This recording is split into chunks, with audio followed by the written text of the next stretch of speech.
মহাসংঘের প্রতিবাদ মিছিল বনগাঁয়। মহামৈত্রীর বিরুদ্ধে লিখিত অভিযোগ। বনগাঁর রাস্তায় গর্জে উঠল মতুয়া মহাসংঘ। অভিযোগ, অপমানিত হয়েছে ধর্মীয় অনুভূতি।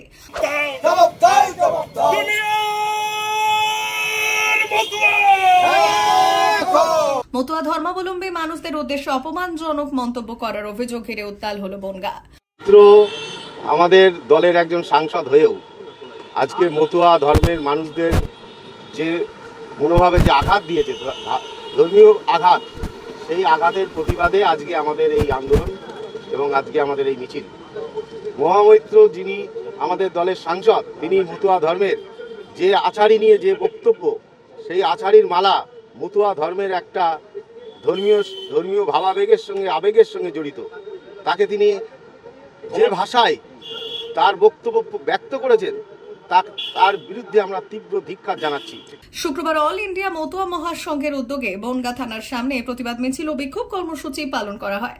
সংগঠনের দাবি, সম্প্রতি তৃণমূল কংগ্রেসের এক সভামঞ্চ থেকে মহামৈত্র মতুয়া মহাসংঘকে অপমান করেছেন এবং ধর্মীয় অনুভূতিতে আঘাত করেছেন।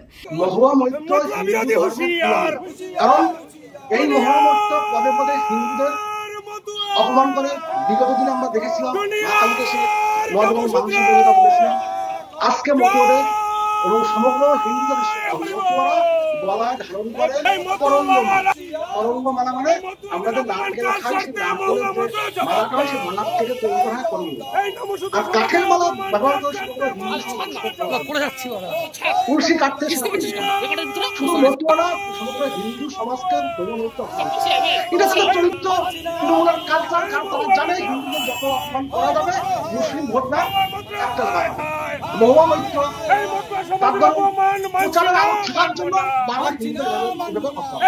এই অভিযোগে মহাসংঘের সম্পাদক সুখেশ চন্দ্র চৌধুরী মুখ্যমন্ত্রী মমতা বন্দ্যোপাধ্যায়ের কাছে লিখিত অভিযোগ দাখিল করেছেন।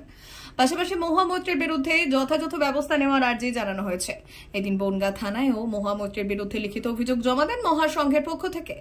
মহামিত্র একটা জঘন্যতম কাজ করেছে, যে কাজটা আমাদের মতীয় সমাজের ধিক্কার এবং ঘৃণা।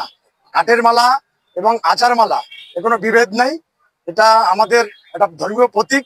তবে উনি যে কথাটা বলেছেন, আমরা মতুয়ারা কঠিনতম প্রতিবাদ আমরা করব। আর উনি যদি আমাদের এই ক্ষমা না চায়, তাহলে আমরা ডাঙ্কা এবং মিশন দিয়ে ওনার বাড়ি অফিস সব আমরা ঘেরাও করবো। এই যে বললো যে কাঠের মালা করে, এটা তো আপনাদের ধর্মীয় জিনিস, এটা একটা ধর্মকে এইভাবে বলা যায়, একটা মানুষের বিশ্বাসকে এইভাবে বলা যায় না। এটা সম্পূর্ণ উনি নিন্দাজনক কাজ করেছে। এতে আমরা মতুয়ারা ক্ষুব্ধ। ওনাকে আমরা আন্দোলনের মাধ্যমে বুঝিয়ে দেব যে মতুয়ারা এবং কাঠের মালা এরা সমাজের সবসময় উন্নতকর কাজ করে এবং ওনাকে আমরা ধিক্কার জানাই। লিগাল সেলের সম্পাদক মুকুল বিশ্বাস জানালেন, এই ধরনের মন্তব্য মতুয়া সমাজকে অসম্মান করেছে। দ্রুত ব্যবস্থা না নিলে ভবিষ্যতে আরো বৃহত্তর আন্দোলনের পথে হাঁটবে এই সংগঠন। হচ্ছে আমাদের আজকে একটা প্রতিবাদ মিছিল এবং প্রতিবাদ সভা। সেটা মহামৈত্র আমাদের মতুয়া ধর্ম এবং মতুয়ার সাধারণ সম্প্রদায়ের মানুষদের জন্য যে অবমাননাকর এবং আপত্তিকর মন্তব্য করেছিলেন কয়েকদিন আগে, আমরা দেখেছিলাম একটি মঞ্চ থেকে। সেই তার আপত্তিকর এবং অপমানজনক মন্তব্যের প্রেক্ষিতে আজকে আমরা একটি প্রতিবাদ মিছিল এবং প্রতিবাদ সভা করেছি অল ইন্ডিয়া মতুয়া মহাসংঘ লিগাল সেলের পক্ষ থেকে, যেখানে আমাদের অল ইন্ডিয়া মতুয়া মহাসংঘ লিগাল সেলের আইনজীবীদের পাশাপাশি সাধারণ মতুয়া ভক্তরা এবং মতুয়া সংগঠনের কর্মীরাও কিন্তু রয়েছেন। আমরা বনগাঁ সাংগঠনিক জেলার যে মতুয়া সাধারণ সম্পাদক শঙ্কর বিশ্বাস তিনি আছেন, তার নেতৃত্বে লোকজন রয়েছেন, আমাদের রোহিঙ্গা রয়েছেন এবং পাশাপাশি আমাদের লিগাল সেলের অ্যাডভোকেটরা এই প্রতিবাদ মিছিল আজকে বনগাঁ থেকে আমরা করেছি। ব্যুরো রিপোর্ট, ভুবন রাম সংবাদ।